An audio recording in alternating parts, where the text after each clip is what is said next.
नमस्कार दोस्तों, हिंदी साहित्य विद कमल में आपका बहुत बहुत स्वागत है, जिसमें हम प्रतियोगी परीक्षाओं के लिए हिंदी साहित्य की तैयारी कर रहे हैं। इसमें हमने पढ़ा था सिद्ध साहित्य के बारे में, रासो साहित्य के बारे में और आज का हमारा टॉपिक है जैन साहित्य। जैन काव्य परंपरा किसे कहा जाता है, सबसे पहले हम यह जानेंगे। जैन काव्य वह साहित्य है जो मनुष्य को संयम, अहिंसा और मोक्ष के मार्ग पर ले जाता है।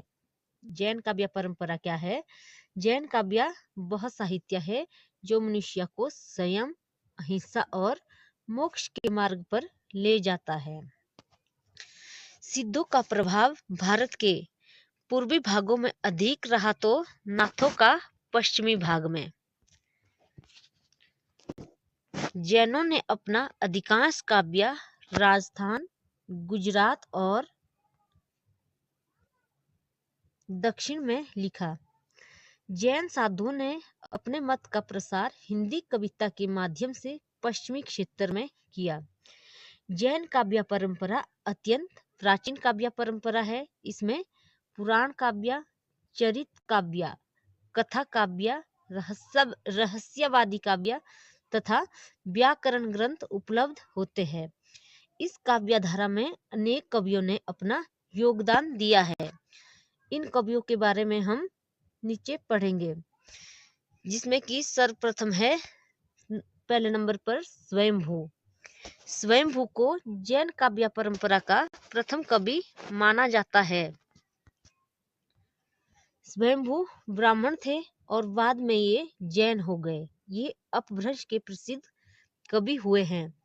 इनका समय 780 ईस्वी के आसपास है। इनकी प्रसिद्ध रचना पौमचरियु मानी जाती है। पौमचरियु अर्थात पद्यचरित है। इसमें राम की कथा का वर्णन 90 सर्गों यानी 90 संधियों में किया गया है।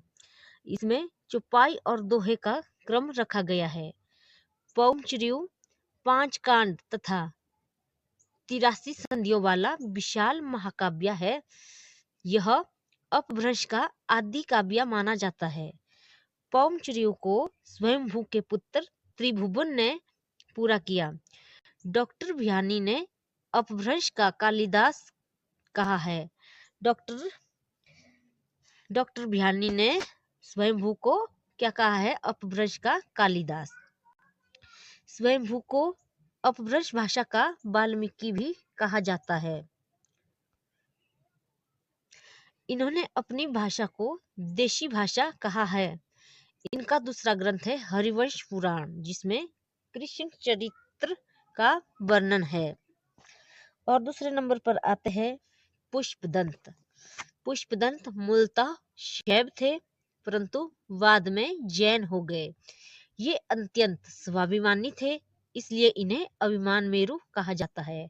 क्यों कहा जाता है इन्हें अभिमान मेरु? क्योंकि ये अत्यंत स्वाभिमानी थे, जिसके कारण इन्हें अभिमान मेरु भी कहा जाता है। यह भी ब्राह्मण थे। इन जसहरचर्यु, यशोधर चरित्र और नायकुमार चरित्र इनके प्रसिद्ध ग्रंथ हैं। डॉक्टर भियानी ने इन्हें अपभ्रंश का भवभूति कहा है। डॉक्टर तगारे ने पुष्यदंत की भाषा को मराठी की जननी माना है। शिव सिंह सेंगर ने इन्हें भाखा की जड़ कहा है। शिव सिंह सेंगर ने इन्हें क्या कहा है? भाखा की जड़। राम की कथा की अपेक्षा कृष्ण कथा में अधिक रुचि होने के कारण पुष्पदंत को अपभ्रंश का व्यास भी कहा जाता है। अपभ्रंश का व्यास इन्हें क्यों कहा जाता है? क्योंकि राम की कथा की अपेक्षा कृष्ण कथा में इनकी अधिक रुचि थी। तीसरे नंबर पर आते हैं हेमचंद्र सूरी।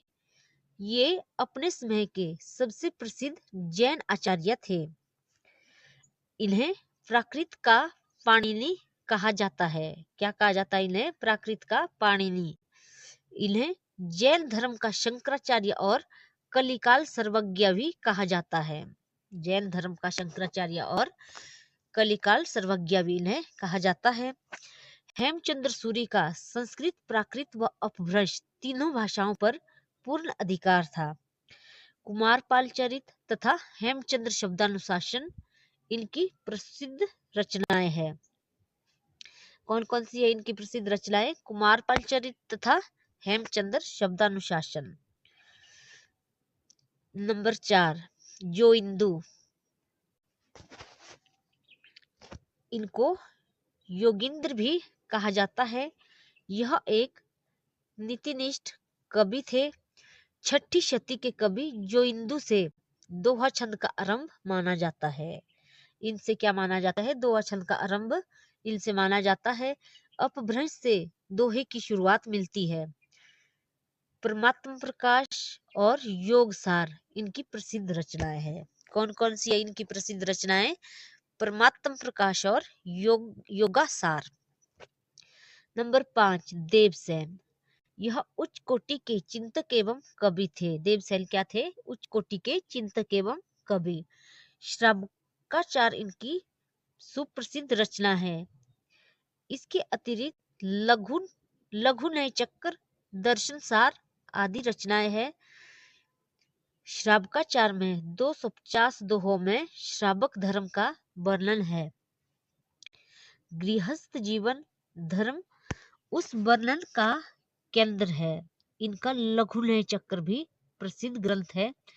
देवसेन ने अपने ग्रंथ दर्शन सार में जैन धर्म के अनेक संघों की उत्पत्ति लिखी है और उसे जैनाभास नाम दिया है।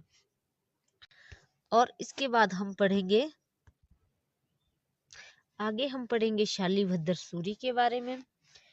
ये अपने समय के प्रसिद्ध आचार्य एवं कवि थे। वर्तेश्वर बाहुबली रास इनकी प्रसिद्ध रचना है। इस ग्रंथ को जैन साहित्य की रास परंपरा का प्रथम ग्रंथ माना गया है।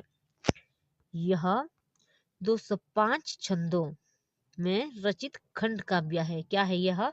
यह एक खंड काव्य है जो कि 205 छंदों में रचा गया है।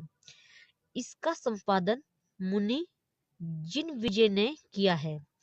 शालिभद्र सूरी के बुद्धिरास का संग्रह उनके शिष्य सीवी ने किया है। किसने किया है? उनके शिष्य सीवी ने। आगे हम पढ़ेंगे जिन धर्म सूरी के बारे में। जिन धर्म सूरी इनकी प्रमुख रचना स्थूलीभद्र रास है। इसमें कवि स्थूलीभद्र रास का संयम चित्रण किया है। नंबर 8, विजयसेन सूरी, इनकी प्रमुख रचना रेवतगिरी रास है। इसमें सेमिनार की प्रतिमा एवं रेवतगिरी तीर्थ का वर्णन है। आगे हम पढ़ेंगे मुनीराम सिंह। यह जैन रहस्यवादी मुनीराम सिंह क्या है? यह जैन रहस्यवादी कवि है। पाहुआ दोहा इनकी प्रमुख रचना है। सोमप्रभ सूरी की प्रमुख रचना कुमारपाल प्रबोध है।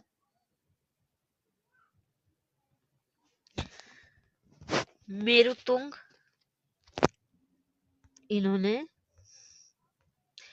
प्रबंध चिंतामणि काव्य की रचना की है। यह प्रसिद्ध जैन आचार्य थे। ये क्या थे? एक प्रसिद्ध जैन आचार्य थे। वे राजा भोज के काल में हुए थे। इन्होंने अपने ग्रंथ प्रबंध चिंतामणि में भोज के राजा मुंज का संकेत किया है।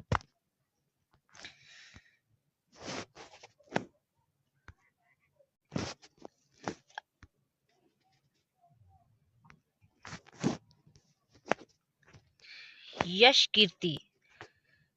कीर्ति इनकी प्रसिद्ध रचना का नाम पांडव पुराण है। श्रुति कीर्ति हरिवंश पुराण इन्होंने लिखा है। हमीर देव इनकी प्रसिद्ध रचना भविष्यदत्त कथा है। धनपाल जैन की प्रसिद्ध रचना है। इसमें गजपुर के नगर सेठ धनपति के पुत्र भविष्यदत्त की लोक कथा का वर्णन है। इस कथा के माध्यम से कवि ने बहुविवाह के दुष्परिणाम के साथ साध्वी और कुटिल स्त्री का अंतर प्रकट किया है। धनपाल को मुंज ने सरस्वती की उपाधि दी है। तो आज का हमारा टॉपिक था जैन काव्य परंपरा, जिसमें हमने पढ़ा जैन काव्य परंपरा के बारे में और उनके प्रमुख कवियों के बारे में, जो कि स्वयंभू, पुष्यदंत, हेमचंद्र सूरी, जोइंदु, देवसेन, शालिभद्र सूरी, और हमने पढ़ा इसमें जिनधर्म सूरी, विजय सेन सूरी, मुन्नीराम सिंह, सोमप्रभ सूरी, मेरुतुंग, यश कीर्ति, श्रुति कीर्ति, हमीर देव, इनके बारे में हमने इसमें पढ़ा है, जो कि परीक्षा की दृष्टि से अत्यंत महत्वपूर्ण टॉपिक है। यदि किसी को यह पसंद आता है तो प्लीज लाइक एंड सब्सक्राइब करना ना भूलें। अब मिलेंगे आगे एक छोटी सी वीडियो को लेकर, तब तक के लिए धन्यवाद।